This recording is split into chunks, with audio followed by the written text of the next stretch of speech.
सुप्रभात विद्यार्थियों आप सबका स्वागत है आपके अपने YouTube channel Hindi classes NCERT and RBSE for मेधावी कौशिक। विद्यार्थियों, मुझे पूरी उम्मीद है कि आप घर पे होंगे, स्वस्थ होंगे और आपका अध्यापन कार्य क्या है सुचारू रूप से चल रहा होगा। जैसा कि पता है, मेरा नाम मेधावी कौशिक है और मैं आपको हिंदी पढ़ा रहा हूँ। आज हम कहेंगे व्याकरण का बहुत ही महत्वपूर्ण प्रकरण वाक्य उपांतन। क्या प्रारंभ करेंगे विद्यार्थियों? वाक्य उपांतन। इस वाक्य उपांतन के अंदर जो व्याकरण में आपके टॉपिक दिया गया है उसमें ये बताने का प्रयास करूंगा कि वाक्य को उपांतन का मतलब क्या होता है? परिवर्तन करना। कि वाक्य को कैसे परिवर्तित किया जाता है, कौन कौन से वाक्य की परिभाषा क्या है, पहली बात तो वाक्य में क्या घटक होते हैं, वाक्य का उपांतन कितने प्रकार से किया जाता है, कैसे होता है, इन सब चीजों के बारे में आपको बताऊंगा विद्यार्थियों। तो विद्यार्थियों, अगर मेरे द्वारा बनाई वीडियो को पसंद आए तो इसे ज़्यादा लाइक कीजिए, कमेंट कीजिए, शेयर कीजिए विद्यार्थियों। और चैनल पे अगर आप नए हैं तो चैनल को तुरंत सब्सक्राइब कर लीजिए ताकि आप तक क्या पहुंच जाए, नोटिफिकेशन मिल जाए। तो खूब मन लगा के पढ़िए, घर पे रहिए, स्वस्थ रहिए, अपने स्वास्थ्य का ध्यान रखिए विद्यार्थियों। अब देखिए विद्यार्थियों, वाक्य उपांतन जैसा कि नाम से पता है वाक्य, सबसे पहले तो आपको ये पता होना चाहिए कि वाक्य क्या होता है। सबसे पहले तो आपको ये पता होना चाहिए वाक्य उपांतन के अंदर कि वास्तव में वाक्य किसे कहते हैं। अगर आपको वाक्य के बारे में जानकारी है तभी तो आप वाक्य उपांतन कर पाएंगे। सबसे पहली बात तो ये है वाक्य उपांतन। उपांतन का मतलब क्या होता है? परिवर्तन। उपांतन का मतलब परिवर्तन होता है। वाक्य क्या चीज होती है? देखिए, वाक्य का मतलब होता है शब्दों का सार्थक समूह जिससे क्या है हमें कोई ना कोई अर्थ प्राप्त हो। शब्दों का सार्थक समूह जिससे हमें कोई ना कोई अर्थ प्राप्त हो, वास्तव में क्या कहलाता है? वाक्य कहलाता है।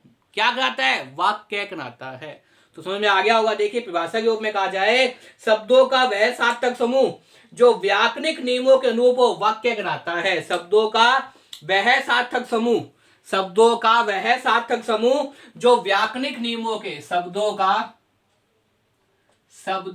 वह सार्थक समूह, शब्दों का वह सार्थक समूह क्या होना चाहिए भाई? सार्थक होना चाहिए। सार्थक का मतलब ये विद्यार्थियों कि उसका कोई ना कोई अर्थ निकलना चाहिए। ऐसे तो वाक्य नहीं मान पाओगे आप जिसका कोई अर्थ ना निकले। शब्दों का वह सार्थक समूह, शब्दों का वह सार्थक समूह क्या है भाई? जो व्याकरणिक नियमों से, जो क्या हो, व्याकरण के नियमों पर, जो व्याकरणिक, व्याकरण का मतलब क्या है? व्याकरण। जो व्याकरणिक नियमों के अनुरूप हो, जो व्याकरणिक नियमों के क्या हो भाई विद्यार्थियों? अनुरूप हो। जो व्याकरणिक नियमों के क्या हो? अनुरूप हो। क्या कहलाता है? निस्संदेह वाक्य कहलाता है। क्या कहलाता है? वाक्य कहलाता है। क्या कहलाता है विद्यार्थियों? वाक्य कहलाता है। तो बहुत ही महत्वपूर्ण चीज आपके लिए मैं बता देता हूं यहाँ पे कि मैंने क्या बताया अब तक आपको। अपने क्या पढ़े? वाक्य उपांतन पढ़ रहे हैं। क्या पढ़े हैं विद्यार्थियों? व्याकरण का बहुत ही महत्वपूर्ण प्रकरण है वाक्य उपांतन। क्या पढ़े हैं? वाक्य उपांतन पढ़ रहे हैं। और मैंने इसमें ये बताया आपके सामने कि शब्दों का वह सार्थक समूह, शब्दों का वह सार्थक, सार्थक का मतलब जिसका कोई ना कोई अर्थ निकलता हो, जिसका कोई ना कोई अर्थ हमें पता हो, अर्थ हमें अभित हो। शब्दों का वह सार्थक समूह जो व्याकरणिक नियमों के अनुसार, व्याकरण नियमों का मतलब क्या है? व्याकरण के नियमों के अनुसार अनुरूप हो। जो व्याकरणिक नियमों का मतलब क्या है? व्याकरण के नियमों के अनुरूप हो, व्याकरण के नियमों के अनुसार हो। क्या कहलाता है? वाक्य कहलाता है। क्या कहलाता है विद्यार्थियों? वाक्य कहलाता है। अब देखिए विद्यार्थियों, अगर बात की जाए अपने सामने, किसकी बात की जाए? उपांतन। तो उपांतन का मतलब क्या होता है? उपांतन का मतलब होता है परिवर्तन। क्या होता है भाई? परिवर्तन। परिवर्तन कह दीजिए या आप कह सकते हैं परिवर्तित, या आप कह सकते हैं परिवर्तित। अब परिवर्तन कह दीजिए या परिवर्तित कह दीजिए, उपांतन कह दीजिए, या एक शब्द बता देता हूं, बदलाव। इस प्रकार के प्रश्न लगाते हैं। मतलब एक वाक्य से दूसरे वाक्य में परिवर्तन। वाक्य उपांतन मतलब क्या होता है? एक वाक्य से दूसरे वाक्य में उपांतन कैसे होता है, वही वास्तव में क्या कहता है? वाक्य उपांतन कहता है। तो देखिए, वाक्य का मतलब क्या है? शब्दों का वह सार्थक समूह, शब्दों का वह सार्थक समूह जो व्याकरणिक नियमों के अनुरूप हो, शब्दों का वह सार्थक समूह जो व्याकरणिक नियमों के अनुरूप हो, व्याख्या कहता है। उपांतर का मतलब मैं बता दिया, परिवर्तन, परिवर्तित करना या बदलाव, ये क्या है, वाक्य उपांतर है। एक वाक्य का दूसरे वाक्य में परिवर्तन करना क्या है, वाक्य उपांतर। एक वाक्य का दूसरे वाक्य उपांतर करना क्या होता है, वाक्य उपांतर कहलाता है। अब देखिए विद्यार्थियों, मैं बताऊं आपको वाक्य, मुझे उम्मीद है आपको वाक्य की परिभाषा समझ में आ गई होगी, और वाक्य उपांतर क्या चीज है, हम क्या पढ़ेंगे वो भी समझ में आ गया होगा। अब वाक्य जो है ना, वाक्य घटक, अब देखिए वाक्य घटक क्या होते हैं, दो होते हैं। कौन कौन से, एक तो होता है उद्देश्य, उद्देश्य, और एक होता है विधेय। कहने का अभिप्राय ये है कि वाक्य उद्देश्य और विधेय से मिलकर बना होता है। किससे मिलकर होता है, वाक्य उद्देश्य और विधेय से मिलकर बना होता है। देखिए वाक्य घटक के बारे में बता रहा हूं मैं आपको। और वाक्य घटक क्या होते हैं, वाक्य घटक दो होते हैं। वाक्य घटक क्या होते हैं, दो होते हैं। और कौन कौन से दो घटक होते हैं, उद्देश्य और विधेय। कौन से होते हैं, उद्देश्य और विधेय। देखिए वाक्य घटक के बारे में बता रहा हूं, ये तो आपके सामने फर्स्ट बिंदु है, वाक्य क्या चीज होती है। और सेकंड बिंदु के ऊपर मैं बता रहा हूं आपको, वाक्य के घटक कह दीजिए। क्या कह दीजिए भाई, वाक्य के घटक।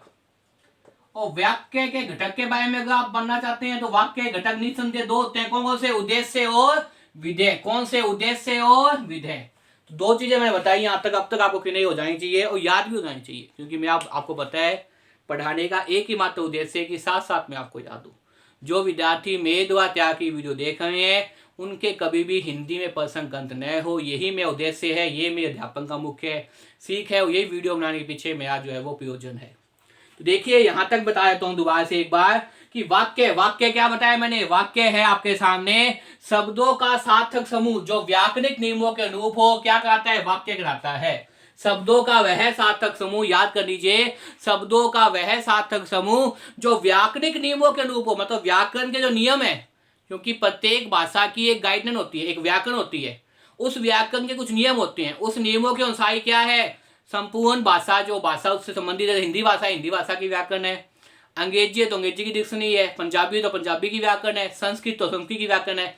मतलब व्याकरण का मतलब होता है कुछ नियम, उन नियमों के आधार पर व्याकरण इसलिए होती है विद्यार्थियों, ताकि समानता रह पाए, एक तरह से समानता हो, इसलिए व्याकरण होते हैं, व्याकरण के नियम होते हैं। तो शब्दों का वह सार्थक समूह जो व्याकरणिक नियमों के अनुरूप हो, क्या कहता है, वाक्य कहलाता है। रूपांतर का मतलब परिवर्तन, बदलाव या वो तय। और वाक्य घटक क्या है, दो है। कौन कौन से, उद्देश्य और विधेय। कौन कौन से, उद्देश्य और विधेय। उद्देश्य के मायने में क्या होता है, उद्देश्य को आप कह सकते हैं कर्ता, कर्ता का विस्तार। उद्देश्य को कह सकते हैं कर्ता का विस्तार, कर्ता कह सकते हैं, कर्ता का विस्तार कह सकते हैं। एक चीज बता दूं, उद्देश्य के बारे में बता देता हूं। उद्देश्य को हमने क्या कहते हैं, कर्ता का विस्तार। उद्देश्य को क्या कहते हैं, कर्ता का विस्तार, जिसके बारे में कहा जाए, जिसके बारे में कहा जाए वो क्या होता है, उद्देश्य होता है विद्यार्थियों। जिसके बारे में कहा जाए, जिसके बारे में कहा जाए, जिसके बारे में कहा जाए, बहुत ही महत्वपूर्ण चीज आपके लिए, क्योंकि जब तक आप वाक्य नहीं समझेंगे, वाक्य घटक नहीं समझेंगे, तब तक आपको जो है वो उद्देश्य विधेय नहीं समझेंगे, तब तक आपको वाक्य रूपांतर नहीं आएगा। तो जिसके बारे में कुछ कहा जाए, जिसके बारे में कुछ कहा जाए वो क्या होता है, वो आपके सामने होता है उद्देश्य। बहुत ही महत्वपूर्ण, उद्देश्य का कह सकते हैं कर्ता, और कर्ता का विस्तार कह सकते हैं। तो जिसके बारे में कुछ कहा जाए वो क्या होता है, उद्देश्य। याद कर लीजिए, जिसके बारे में कुछ कहा जाए वो क्या होता है, उद्देश्य। जिसके बारे में कुछ कहा जाए वो क्या होता है, उद्देश्य। और विधेय का मतलब होता है क्रिया का विस्तार, मतलब कर्ता। विधेय का मतलब क्या होता है, क्रिया का विस्तार। अगर आपको एक पंक्ति में याद रखना है तो कह सकते हैं विधेय का मतलब क्या है, क्रिया का विस्तार। क्या है भाई, क्रिया का विस्तार। और कहने का अभिप्राय ये हो जाएगा, उद्देश्य के द्वारा किया गया कार्य, उद्देश्य के द्वारा, उद्देश्य के द्वारा किया गया कार्य, किया गया कार्य क्या कहता है भाई, यस क्या कहता है, विधेय। क्या कहता है, विधेय। मुझे उम्मीद है ये दो चीजें आपको समझ में आ गई होगी, और इन्हें याद करना है, इन्हें दिमाग में आपको बिठाना पड़ेगा कि वास्तव में उद्देश्य क्या होता है, वास्तव में विधेय क्या होता है। तभी आप आगे जो है उन्हें सहन कर पाएंगे, उन्हें समझ पाएंगे। क्योंकि अगर आपको अब तक ये नहीं पता कि उद्देश्य क्या है, विधेय क्या है, तो आप आगे जो वाक्य रूपांतरण है वो नहीं कर पाएंगे विद्यार्थियों। तो दो चीज ध्यान रखिए, एक तो वाक्य घटक दो है, दो भी कौन से हैं, उद्देश्य और विधेय। उद्देश्य कह दीजिए कर्ता का विस्तार और विधेय कह दीजिए क्रिया का विस्तार। ये याद करने के बताया है, उद्देश्य कर्ता का विस्तार, विधेय क्रिया क्या होता है, काम। तो उद्देश्य कर्ता क्या होता है, सब्जेक्ट। आपने अंग्रेजी में पढ़ा होगा, अंग्रेजी में अगर बात की जाए तो अंग्रेजी में आप इस प्रकार करते हैं, सब्जेक्ट प्लस में वर्ब और प्लस में ऑब्जेक्ट। ये करते नहीं करते अंग्रेजी के अंदर।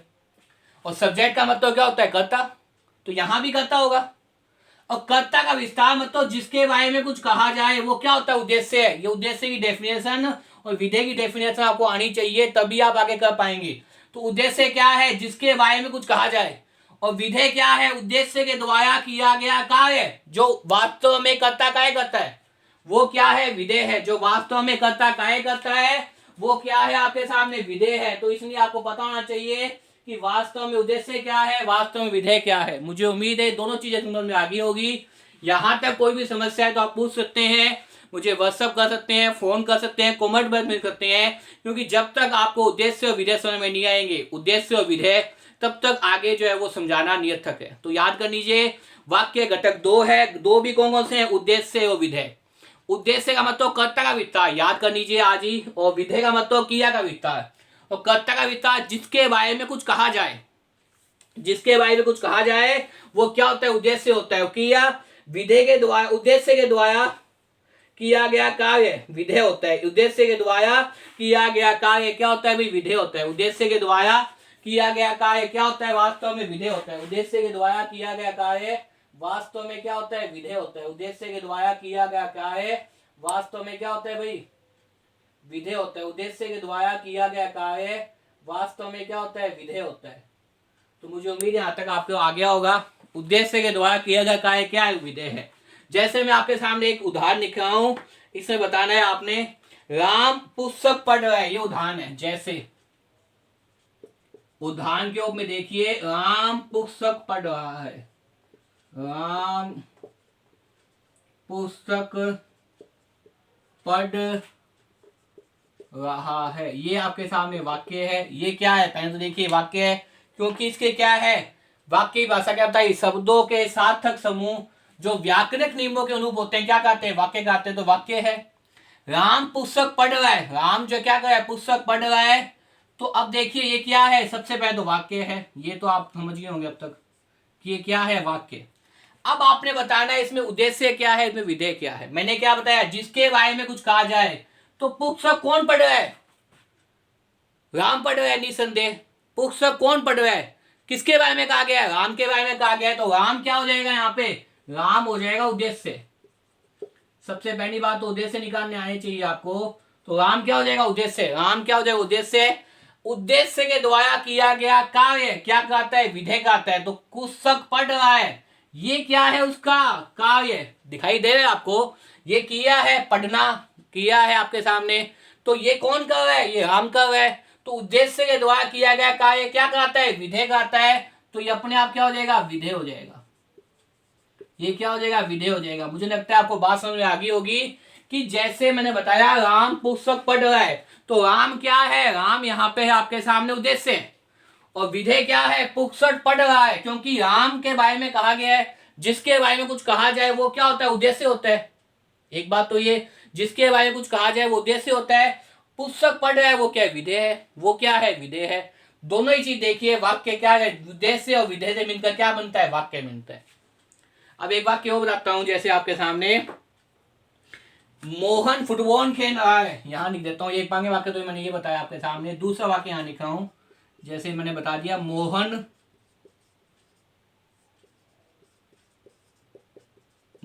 फुटबॉल,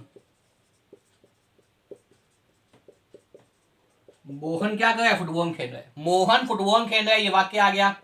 अब देखिए, मोहन फुटबॉल खेल रहा है, तो निस्संदेह मैंने बताया था ये क्या है, ये सबसे पहले तो वाक्य है।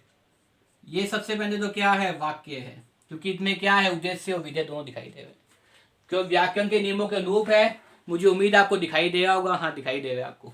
तो मोहन फुटबॉल खेल रहा है, ये वाक्य है। अब देखिए मैंने क्या बताया, उद्देश्य, कर्ता का विस्तार। कर्ता कौन है, सब्जेक्ट। कैसे भी याद कर लीजिए, वहां ये नहीं पूछा जाएगा पेपर में कि आपने तरीका कौन सा यूज किया, वहां पर्सन सही होने चाहिए। तो देखिए सब्जेक्ट कर्ता, कर्ता का विस्तार उद्देश्य होता है। तो किसके बारे में कहा गया है, कौन फुटबॉल खेल रहा है, मोहन खेल रहा है। तो मोहन यहाँ पे क्या हो जाएगा, मोहन निस्संदेह यहाँ पे हो जाएगा उद्देश्य है। क्या हो जाएगा विद्यार्थियों, निस्संदेह मोहन क्या हो जाएगा, मोहन हो जाएगा आपके सामने उद्देश्य। फुटबॉल खेल रहा है उद्देश्य के द्वारा किया गया कार्य। उद्देश्य ने कौन सा कार्य किया है, फुटबॉल खेल रहा है, कौन सा कार्य किया है, फुटबॉल खेल रहा है। तो ये क्या हो जाएगा विधेय, ये क्या हो जाएगा विधेय, ये क्या हो जाएगा विधेय। क्रिया का विस्तार याद करने के ध्यान रखिए। और क्रिया क्या होता है, कार्य, खेलना भी क्या होता है, क्रिया होता है। तो ये आपके सामने क्या हो जाएगा, ये विधेय हो जाएगा। क्या हो जाएगा भाई, विधेय हो जाएगा। मुझे लगता है समझ में आ गया होगा। जैसे विद्यार्थी पढ़ रहे हैं, तो विद्यार्थी यहाँ पे क्या है, उद्देश्य, पढ़ रहे हैं यहाँ पे क्या है, किया। जिस प्रकार से जो आप कह सकते हैं अध्यापक पढ़ा रहे हैं, तो अध्यापक क्या है, उद्देश्य, पढ़ा रहे हैं क्या, किया। इसी प्रकार से आप कह सकते हैं माताजी खाना बना रही है, तो माताजी यहाँ पे क्या है, उद्देश्य, खाना बना रही है, क्या हो जाएगी, विधेय। इसी प्रकार आप कह सकते हैं चपरासी घंटी बजा रहा है, तो चपरासी यहाँ पे क्या है, उद्देश्य, घंटी बजाना क्या हो जाएगा, विधेय। इसी प्रकार आप कह सकते हैं कि सब्जी मंडी के अंदर सब्जी बेच रहा है, तो सब्जी मंडी के अंदर, अब देखिए सब्जी मंडी के अंदर ये उद्देश्य विता होता है, लेकिन सब्जी बेच रहा है वो क्या हो जाएगा, विधेय हो जाएगा। और सब्जी दुकानदार जो है वो दुकानदार सामान बेच रहा है, आप ऐसे कह लीजिए दुकानदार सामान बेच रहा है, तो दुकानदार यहाँ पे क्या है, उद्देश्य है, और सामान बेच रहा है यहाँ पे क्या हो जाएगा, विधेय हो जाएगा। इसी प्रकार आप कह सकते हैं कि राष्ट्रपति बोल रहा है, तो राष्ट्रपति यहाँ पे क्या हो जाएगा, उद्देश्य हो जाएगा, बोल रहा है उसका कार्य क्या हो जाएगा, विधेय हो जाएगा। मुझे उम्मीद है इन उदाहरणों के माध्यम से आपके दिमाग के अंदर उद्देश्य और विधेय संबंधित बातें कि नहीं होगी। देखिए अब तक मैं बता देता हूं आपको क्या पढ़ाया है। वाक्य उपांतन कर रहे हैं। वाक्य उपांतन के अंदर सबसे पहले वाक्य क्या होता है, वाक्य होता है शब्दों का सार्थक समूह जो व्याकरणिक नियमों का पालन करता है, क्या करता है, वाक्य करता है। फिर वाक्य के अंदर देखिए उपांतन का मतलब क्या है, बदलाव करना, परिवर्तन करना। वाक्य घटक क्या होते हैं, दो होते हैं, कौन कौन से, उद्देश्य और विधेय। उद्देश्य का मतलब होता है कर्ता का विस्तार, मतलब जिसके बारे में कुछ कहा जाए। विधेय का मतलब होता है क्रिया का विस्तार, मतलब उद्देश्य के द्वारा किया गया विधेय। विधेय का मतलब ही क्या होता है, आप ये चीज ध्यान रखिए। विधेय का मतलब क्या होता है, विधान। विधान का मतलब क्या होता है, कार्य। अगर आप ऐसे नहीं याद रखते तो ऐसे याद रख लीजिए कि विधेय का मतलब क्या होता है, विधेय का मतलब होता है विधान से लेना, और विधान का मतलब ही क्या होता है, कार्य होता है विद्यार्थियों। विधान से लेना, विधान का मतलब क्या होता है, कार्य। क्या होता है, कार्य। तो विधेय का मतलब क्या हो जाएगा, विधेय का विस्तार। विधेय का मतलब क्या हो जाएगा, उद्देश्य के द्वारा किया गया कार्य क्या कहता है, विधेय कहता है। जैसे मोहन फुटबॉल खेल रहा है, तो मोहन क्या है, किसके बारे में कहा गया है, मोहन के बारे में कहा गया है, तो मोहन क्या हो जाएगा, उद्देश्य हो जाएगा। खेल रहा है क्या हो जाएगा, विधेय हो जाएगा। उद्देश्य के द्वारा किया गया कार्य क्या कहता है, विधेय कहता है। मुझे उम्मीद है यहाँ तक समझ में आ गया होगा। इससे जो अगली वीडियो लेके आऊंगा उसमें बताऊंगा कि वाक्य उपांतन किन भेदों से होते हैं, कौन कौन से होते हैं विद्यार्थियों, और कैसे आप उन उपांतों को वर्णित कर करेंगे। विद्यार्थियों अगर मेरे द्वारा बनाई वीडियो को पसंद आए तो इसे ज्यादा लाइक कीजिए, शेयर कीजिए, ताकि प्रत्येक विद्यार्थी तक पहुंच पाए। और चैनल पे अगर आप नए हैं तो चैनल को तुरंत सब्सक्राइब कर लीजिए। घर पे रहिए, स्वस्थ रहिए, खूब मन लगाकर पढ़िए। धन्यवाद।